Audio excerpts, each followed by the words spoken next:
Throughout history, there have been stories that feel almost too strange to be real. Stories of powerful figures chasing after ancient secrets with an almost fanatical determination. But during one of humanity's darkest chapters, these pursuits took a bizarre turn. Yes, we are talking about the Nazis. They ventured into the uncharted, sacred mountains, forbidden texts and whispers of ancient sorcery. But what were they looking for? And why did they believe it held the key to their future? Here are 5 mysterious Nazi missions that continue to baffle and intrigue to this day. The Holy Grail. In the 1930s, an improbable alliance came to life. A homosexual historian with radical ideas, a group of Nazis obsessed with mysticism, and a medieval text steeped in legend. This wasn't the plot of an adventure movie or a satirical novel.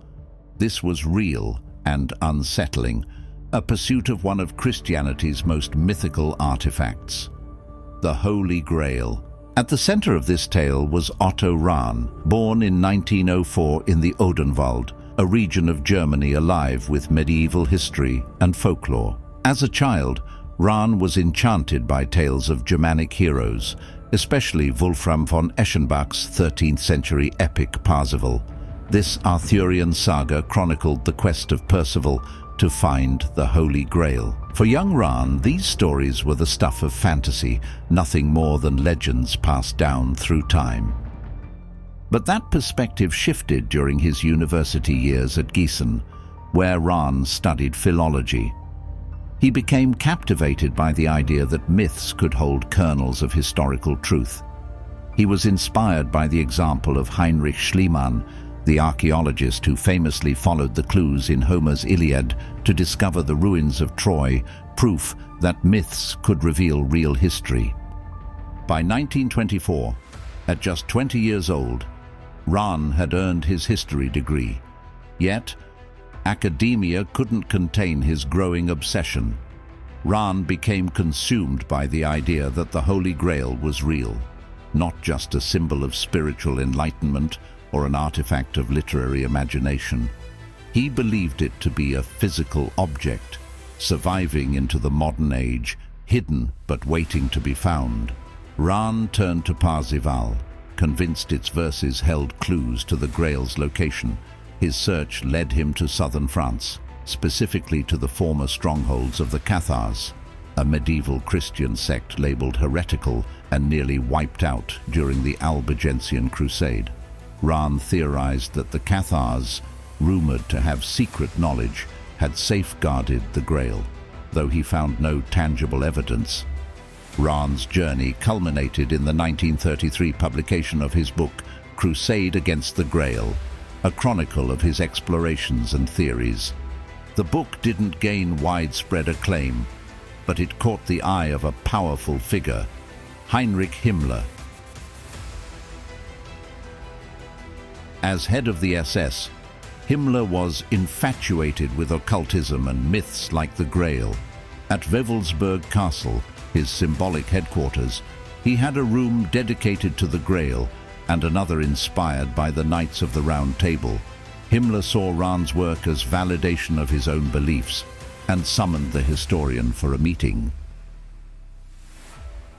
Himmler offered Rahn a tempting proposition: funding for his research, access to resources, and even a private office with a personal secretary, but on the condition that Rahn continue his work under the SS's watchful eye and produce 2 additional books by 1939.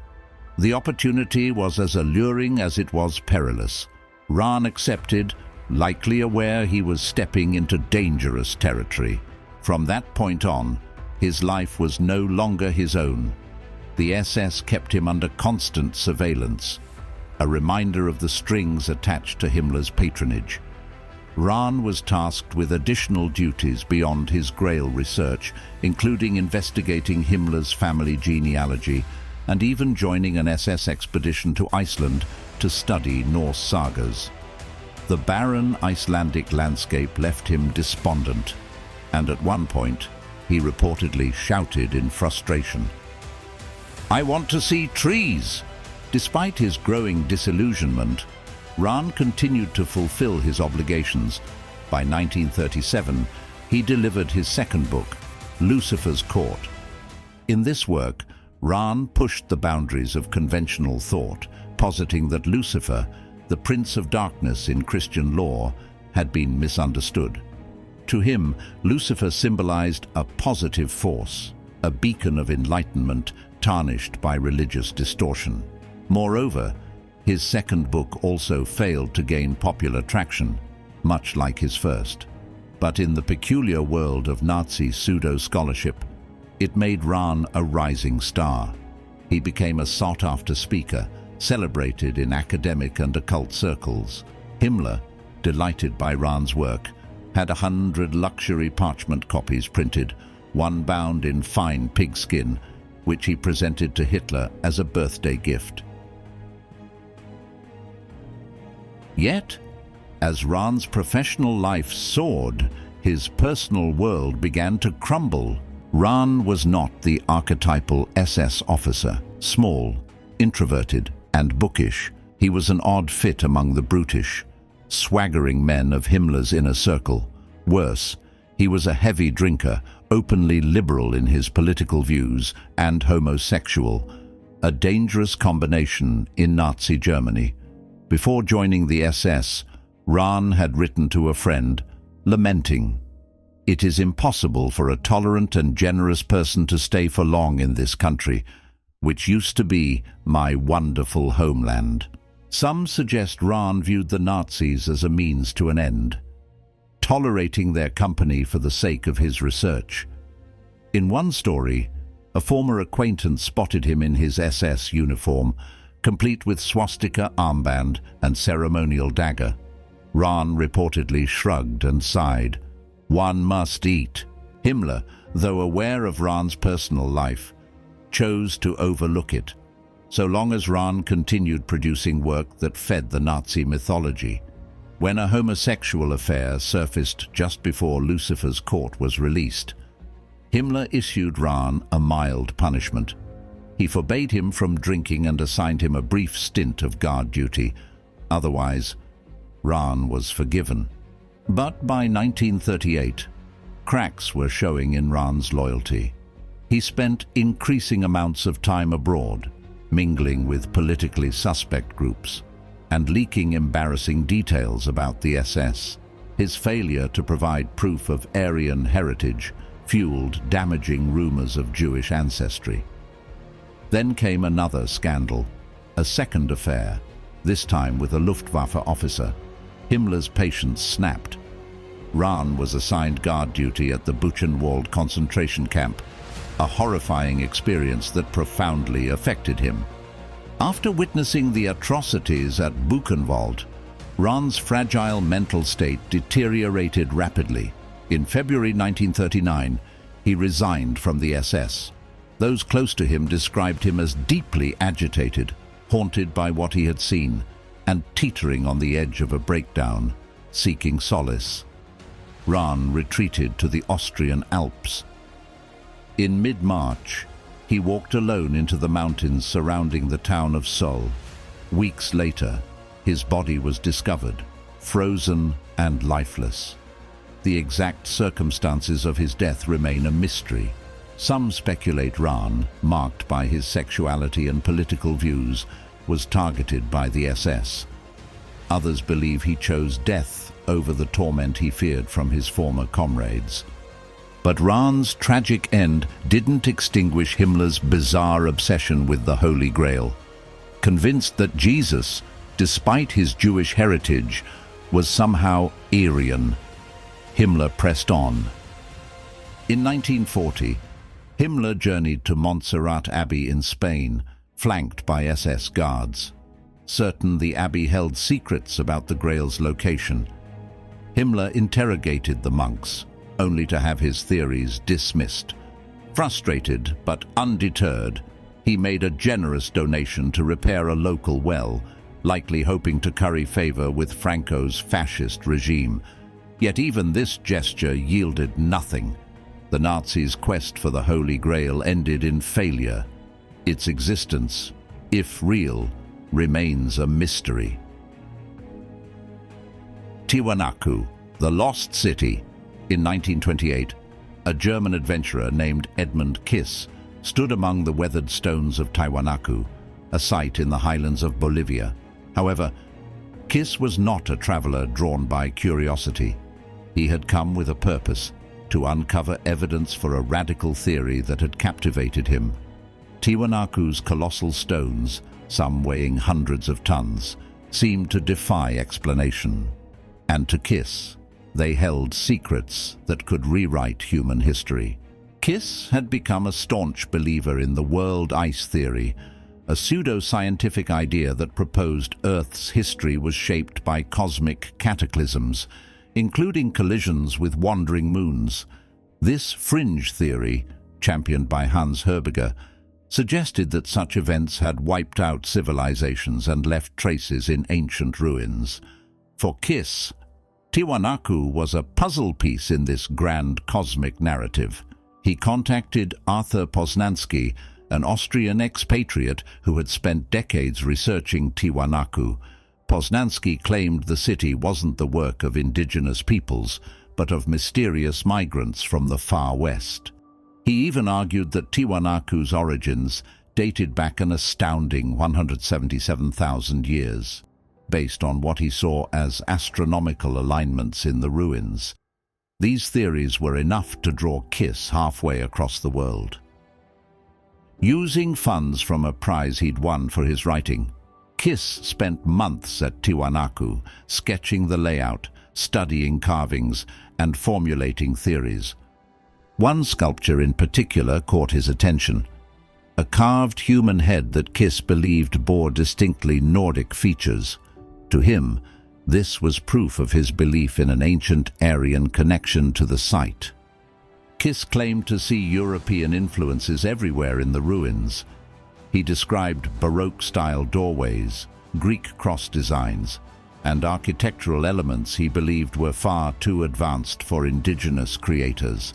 Dismissing local craftsmanship, he instead theorized that Nordic migrants, descendants of a superior Aryan race, had built the city during a time when Earth's celestial conditions were vastly different. Another supposed consequence of Herbiger's moon theory. The gateway to the sun became central to Kiss's studies.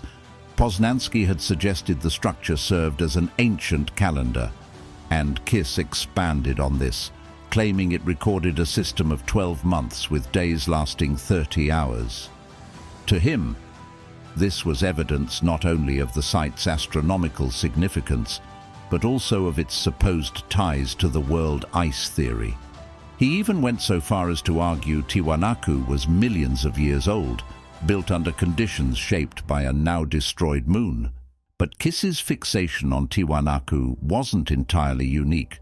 Long before his arrival, the ruins had inspired speculation linking them to Atlantis, the fabled city first described by Plato.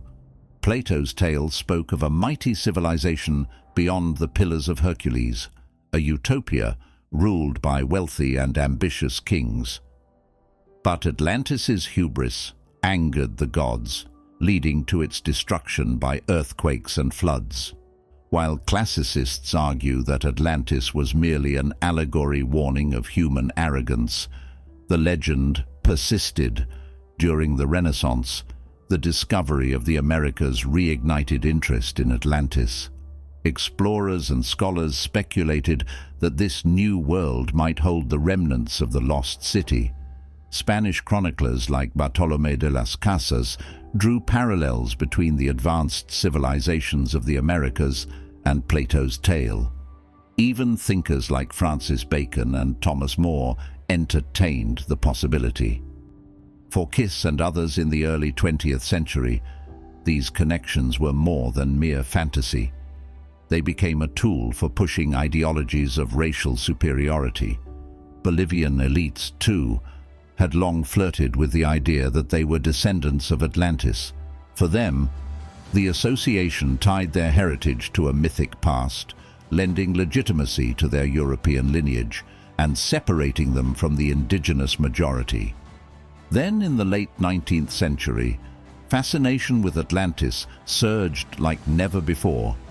A Minnesota politician and amateur historian, Ignatius Donnelly, became the unlikely catalyst.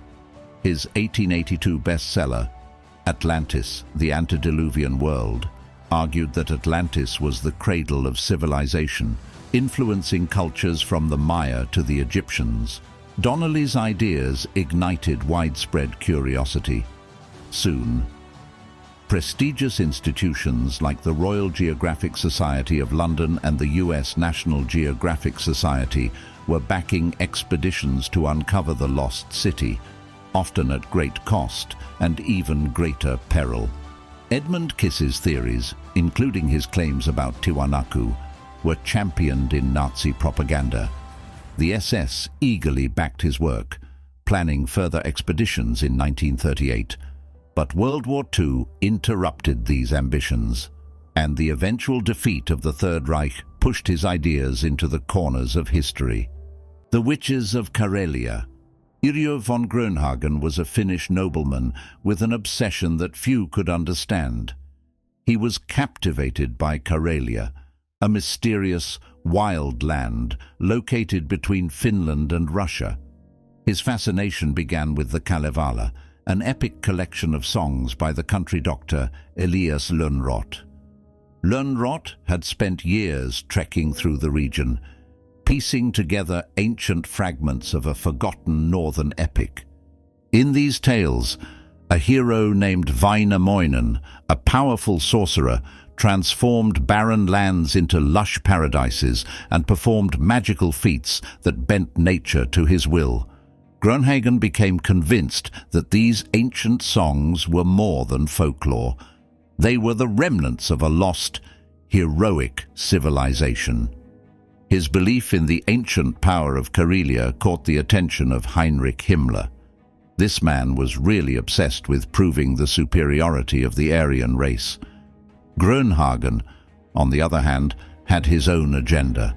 He wanted to challenge the widespread theory that the Finns were descendants of Mongols or Hungarians, a theory based on the unique Finnish language, which had no relation to the Germanic tongues. The opportunity arose when Grönhagen published an article about the Kalevala in a Frankfurt newspaper.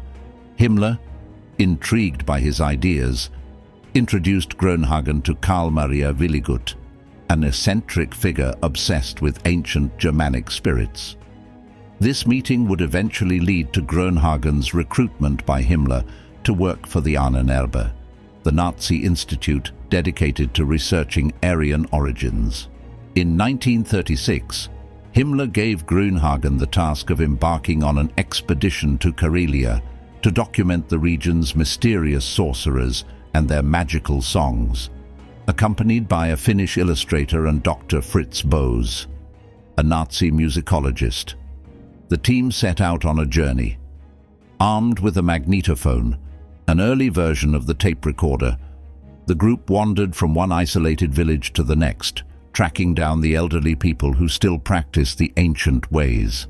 They recorded songs and performances on the traditional kantele zither, convinced that these melodies held secrets to an ancient Aryan past. In one remote village, the team met Mironaku, a 92-year-old witch picking mushrooms in the forest. When Grönhagen approached her, she looked him in the eye and told him something chilling. "You came to me in my sleep and wanted to take away my secrets. Since then, I have been sick and will die soon. What do you want of me?" Despite her warning, Grönhagen returned several times, convincing her to share her knowledge. She brewed a bitter tea from local plants and spoke of the ancient gods worshipped before Christianity arrived, claiming she could summon the spirits of her ancestors to divine the future. But when Bose played back the recording of her ritual, the old woman was horrified. She believed that by capturing her sacred chants, she had been robbed of her magical powers. She vowed never to practice magic again. By the end of the summer, Grönhagen's team had gathered over 100 songs, lullabies, work songs, patriotic anthems, and songs of sorrow, all of which they believed showcased the mystical powers of the ancient Karelian ways. Himmler was thrilled with the findings, appointing Grönhagen to head the Ahnenerbe's Indo-Germanic Finnish Studies Department. But back in Finland, intellectuals were beginning to see Grönhagen for what he truly was: a charlatan manipulating Finnish folklore and history to serve the Nazi cause. Despite his growing reputation as a dangerous fraud, Grönhagen's project was a powerful propaganda tool, one that would help the Nazis continue their quest for an imagined Aryan past. Externstein, a monument to manipulation. Within Germany's Teutoburg forest, a striking cluster of sandstone pillars known as the Externstein stands tall, their jagged edges slicing through the sky. The stones have long been a source of intrigue. Some claim they were a prehistoric observatory, while others believe they were sacred to the ancient Germanic tribes. But it wasn't until the early 20th century that the Externstein would be thrust into the spotlight and twisted into something far darker. That moment came with the rise of the Ahnenerbe. The Ahnenerbe, founded in 1935 by Heinrich Himmler, was a shadowy branch of the SS that sought to validate Nazi ideology by researching the ancient history and culture of the so-called Aryan race. Their mission wasn't simply academic, it was political. They weren't interested in uncovering the truth, but in shaping history to support their supremacist views. Archaeology, anthropology, and folklore were weaponized to build a narrative that fit the Nazi worldview. One where the Aryan race stood at the pinnacle of human history, untouched by outside influence. The Externstein became a focal point of this distorted narrative. In 1935, Himmler and his Ahnenerbe team seized upon the centuries-old legends surrounding the site. They claimed the stones were the remnants of Irminsul, a sacred pillar or world tree worshipped by the Saxons, the ancient Germanic tribe that fiercely resisted Christianization. According to the Ahnenerbe, these rocks told the story of Irminsul's destruction, allegedly carried out by Charlemagne in the 8th century as part of his brutal Christianization campaign.